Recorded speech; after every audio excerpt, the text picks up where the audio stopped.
Ito ang reading mo, Scorpio. Welcome back to our channel. Naway nasa mabuti kayong kalagayan na watching the channel. This is the general reading. Kayo nang bahalang magpalit-palit ang situation nyo sa reading ko.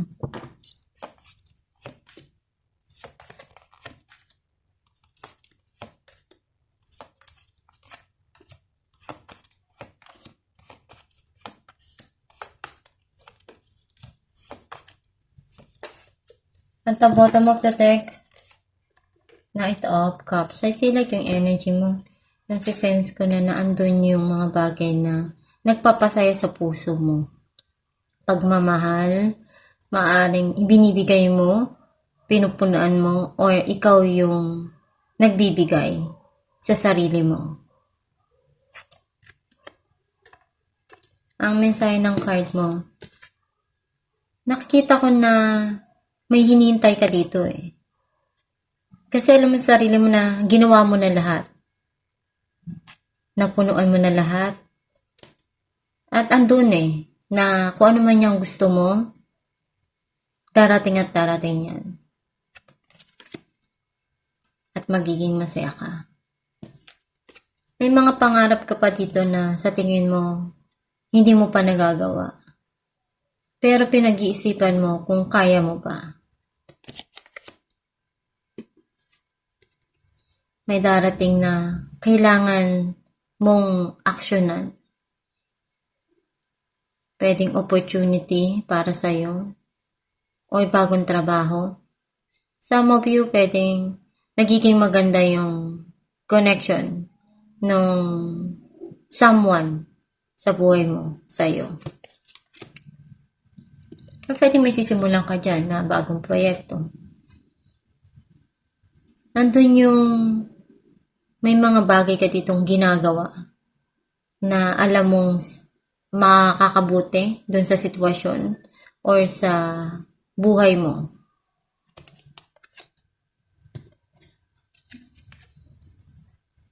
You want to say something here na alam mong tama dun sa mga nangyari sa buhay mo or dun sa sitwasyon.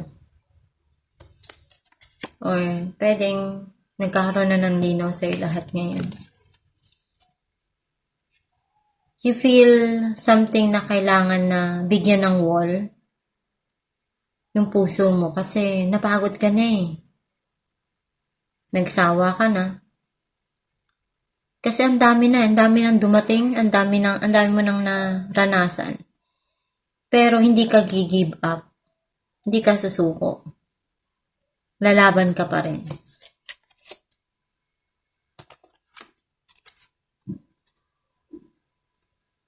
May hinihintay ka dito. Pero hindi mo alam kung paano mo sisimulan. Sa movie, pwede may balitang darating sa'yo. May mga desisyon kang pinag-isipan ng maigi. Pwedeng may mga bagay ka dito na alam mo na pwedeng dumating. Clarify natin ang 9 of Cups. The Moon and the Hierophant. Alam mo sa sarili mo na darating din kung ano yung mga bagay na gusto mo. And you're keeping it to yourself. Some of you, may mga bagay dito na hindi mo inaasahan na ibibigay sa'yo at magiging masaya ka. Clarify natin ang Ace of Wands. Ace of Cups and Death. May malaking pagbabago mangyayari pagdating sa pag-ibig. And nakikita ko yung pagmamahal, pwedeng bagong darating sa buhay mo, or magsisimula na pwedeng galing din sa past na babalik. It depends on you kung ano yung tatanggapin mo. Clarify natin Queen of Swords. 9 of Cups and King of Swords. Ito ay Queen and King of Swords. Sila yung couple na hindi magkakaintindihan.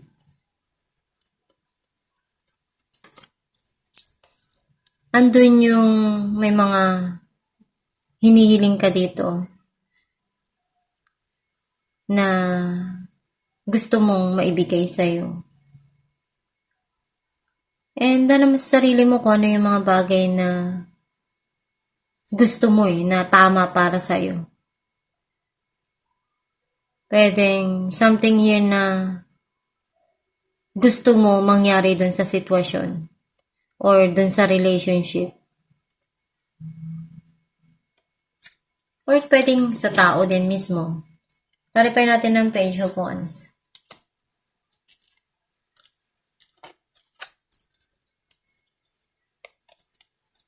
Pwedeng some of you, itong tao na to yung magbibigay ng gustong-gusto mo or yung hiniling mo.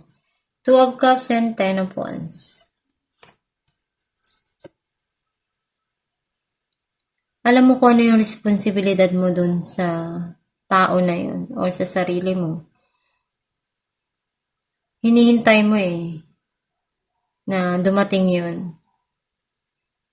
Hinihintay mo kung ano yung bagay na maibibigay sa'yo. Some of you, marami nang pinagdaanan yung relationship na yun. And na-overcome nyo yung mga obstacle na yun. Ayan kita mo yung mga pagsubok na pinagdaanan nyo. Some of you, pwedeng nagkaroon ng ending yung relationship at hinihintay mo kung ano ba yung dapat na maging kasagutan doon. Clarify natin yung Page of Cups. Justice and Three of Wands.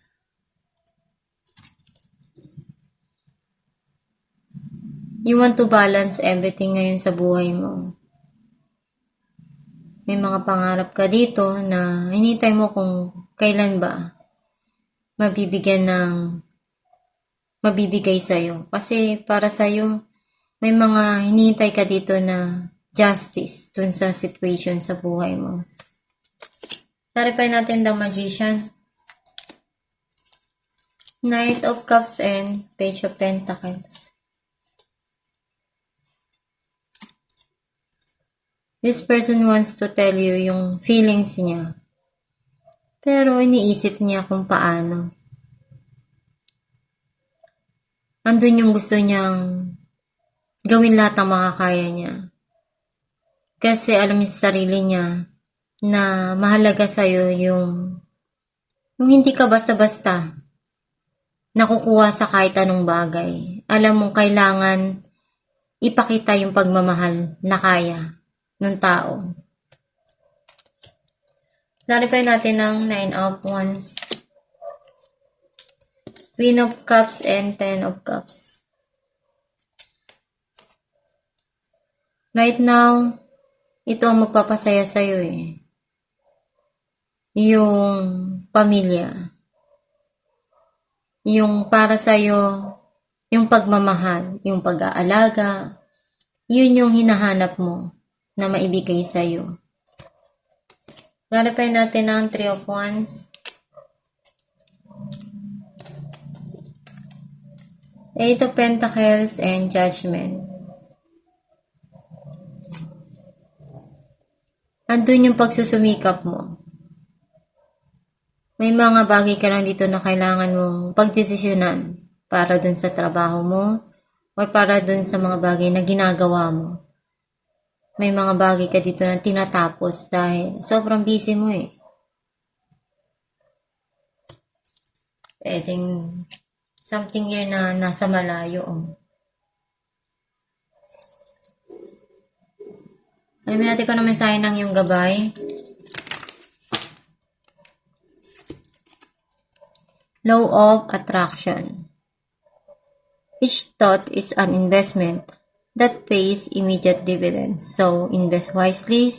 You have the power to choose your thoughts and align them with love, peace, and harmony. At your request, we will gladly attune your energies to a higher frequency. Sa mensahe ng iyong gabay na kung ano yung mga bagay na nilalagay mo sa isipan mo, sa nararamdaman mo, sa mga ginagawa mo, ayun din yung darating sa'yo. Basta palagi mo lang isipin na maging masaya, maging positibo sa mga pananaw sa buhay para yung darating sa'yo, yung ma-attract mo, yung maganda. At magdasal lang palagi. At itong yung reading, Scorpio, kung nakaresonate ka, kindly comment down below. Thank you for watching.